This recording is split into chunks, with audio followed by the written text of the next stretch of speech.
స్వామికే శటగోపం, అయినోళ్ళకి కోట్ల ప్రసాదం, ఆలయాల సొమ్మును యథేచ్ఛగా కొల్లగొడుతున్నటువంటి సర్కారు పెద్దలు.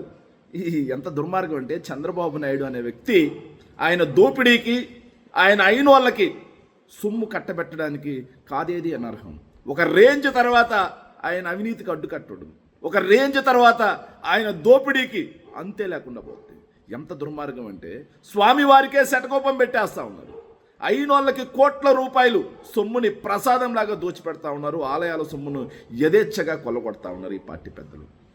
సో చంద్రబాబు నాయుడు గారికి అత్యంత బంధువు అని చెప్పుకునే భాస్కర్ నాయుడుకు చెందినటువంటి పద్మావతి హాస్పిటల్స్కి, పద్మావతి హాస్పిటాలిటీ సంస్థకి ఇవన్నీ నిబంధనలు మొత్తం తుంగలో దొక్కి, టెండర్ నిబంధనలు మొత్తం తుంగలో దొక్కి, ఇంతకుముందు ఏ ఆలయానికి సంబంధించి క్లీనింగ్ కానీ పర్యవేక్షణ బాధ్యత అక్కడ టెండర్ నిర్వహించే వాళ్ళు వాళ్ళకి కట్టబెట్టేవాళ్ళు, దాంతో శుభ్రంగా ఉండేది. కానీ చంద్రబాబు నాయుడు గారు వచ్చిన తర్వాత ఆ టెండర్ నిబంధనలు మొత్తం మార్చేసి అన్నిటికీ ఒకే విధంగా టెండర్ తీసుకొచ్చి ఒక పెద్ద సంస్థకు వచ్చే విధంగా నిబంధనలు మార్చి, ఆ పెద్ద సంస్థే పద్మావతి హాస్పిటాలిటీస్ అయ్యే విధంగా నిబంధనలు మార్చి భాస్కర్ నాయుడు అనే వ్యక్తికి తొలుతగా 7 ఆలయాల్లో కట్టబెట్టారు. ఆ 7 ఆలయాలు ఏంట్రా అంటే, ద్వారకా, తిరుమల, సింహాచలం, అన్నవరం, విజయవాడ దుర్గగుడి, శ్రీశైలం, శ్రీకాళహస్తి, కాణిపాకం ఆలయాలకు సంబంధించి పారిశుద్ధ్య పనులు ఇవన్నీ కట్టబెడుతూ వీళ్ళు ఏం మాట్లాడారంటే, ఒక పెద్ద సంస్థకు కట్టబెడితే అక్కడ క్లీనింగ్స్ మొత్తం కూడా బ్రహ్మాండంగా ఉంటాయి, వాళ్ళు నీట్గా చేస్తారు అని చెప్పి వివరణ ఇచ్చారు.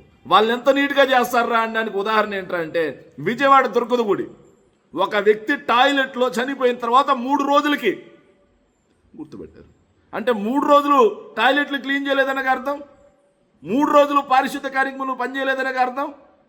మరి ఇలా 7 ప్రధాన ఆలయాలకి కట్టబెట్టిన వాళ్ళు మళ్ళీ ఇంకో 15 ప్రధాన ఆలయాలకి ఒకే సంస్థకు వచ్చే విధంగా, ఆయన చంద్రబాబు నాయుడు గారి ముఖ్య బంధువు అయ్యే విధంగా, ఆయనే భాస్కర్ నాయుడు అయ్యే విధంగా, ఆయనకు సంబంధించినటువంటి పద్మావతి హాస్పిటాలిటీకే వచ్చే విధంగా 2 సంవత్సరాల్లో 100 కోట్లకు పైగా దేవుడు సొమ్ము దోచుకునే విధంగా టెండర్లు కట్టబెట్టేసి ఇంత దుర్మార్గంగా దేవుడు సొమ్మును కూడా తినేస్తూ ఉన్నారంటే, దేవుడు సొమ్మును కూడా అవినీతి చేస్తూ ఉన్నారంటే, నిజంగా మీకు దేవుడన్నా కానీ, భక్తి కానీ, భయం కానీ ఏమన్నా ఉన్నాయా?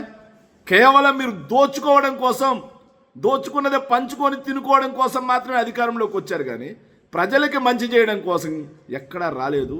సో ఇంతకుముందు ఉన్నటువంటి టెండర్ నిబంధనలు మార్చి L1గా దీనికి వచ్చే విధంగా చేసి ఆఖరికి దేవుడు సొమ్ము కూడా దిగమింగుతున్నారంటే, చంద్రబాబు నాయుడు గారు నీ ప్రభుత్వానికి నూకలు నిండిపోయినాయి, శిశుపాలుడి పాపాలు పడినట్టే నీ ప్రభుత్వం యొక్క పాపాలు కూడా దండిగా పండుతూ ఉన్నాయి. ప్రజలే సరైన సమయంలో బుద్ధి చెప్తారు.